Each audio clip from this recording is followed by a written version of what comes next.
Today we will review the Itel 55, ang most affordable 256GB phone on the market and cheaper alternative to the Infinix Hot 50i.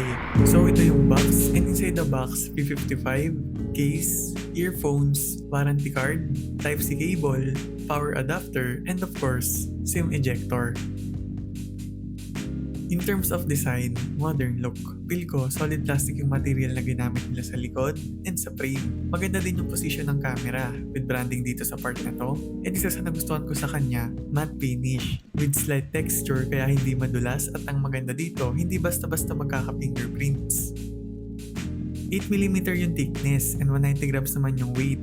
Sa left side, nandito yung volume controls, power button, and fingerprint scanner. Yes, meron tong fingerprint scanner and face unlock, kaya naman secure ka dito. On the right side, yung dual SIM and SD card slot. Sa baba, makikita mo dito yung 3.5mm audio jack, mic, Type-C port, and speaker. Sa taas, wala silang kahit anong nilagay dito, and regarding naman sa colors, may brilliant gold, aurora blue, moonlit black, and astral purple. Sa screen size, 6.6-inch punch-hole display with 9Hz refresh rate kaya smooth yung scrolling, transition, and animation. Plus HD plus resolution kaya suitable for browsing and gaming. As for color accuracy, decent, enough na for everyday use. It also flat IPS display, and kung titignan mo yung bezels, hindi siya ganun kanipis. Additionally, 500 nits yung peak brightness kaya okay na okay for outdoor use.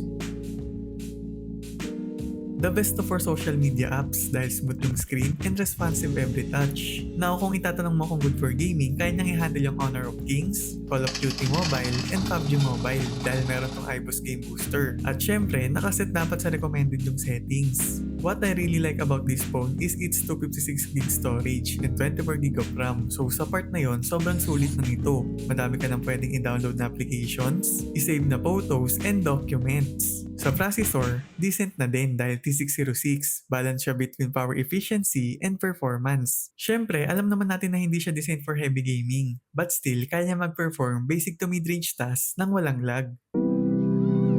Sa main cam, malinaw dahil 50MP and kung titignan mo yung photo, sharp and detailed kahit madilim. 8MP naman yung selfie camera, and ito yung sample ng shots. Sa video, 1080p yung max resolution, and ito yung sample.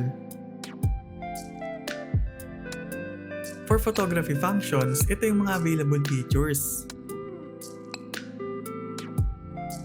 Android version 13 yung OS and Itel version 13 yung custom UI, kaya naman user-friendly yung interface. Plus pwede mong i-customize yung themes and wallpapers. May option ka din dito na mag-download if ever na gusto mo. Also, you can adjust the icon size, page turn effect, desktop grid, icon columns, text color, and scrolling direction. Sa special functions, available dito yung Meme Fusion to increase your RAM space, Smart Panel for easy access, Social Turbo for WhatsApp, Game Mode to improve game experience, Dual App for your social media accounts, Video Assistant to improve the video viewing experience, Kids Mode to moderate digital habits, and lastly, Dynamic Bar to display important service information.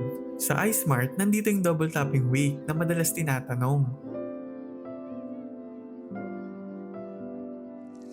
Not bad na yung battery nito dahil 5000mAh with 18W charger, and meron kang option to toggle the AI Smart Charge. Plus, you can easily monitor your battery usage and extend its life with battery saving, ultra power saving, and power boost. Overall, I recommend this phone para sa mga naghahanap ng malaking storage, malinaw yung main cam, and pwede for light games. Perfect din for daily use, lalo na kung for social media apps lang.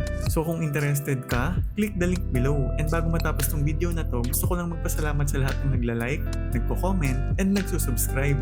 Konti na lang, 1K na tayo. So please don't forget to like and subscribe. Thank you!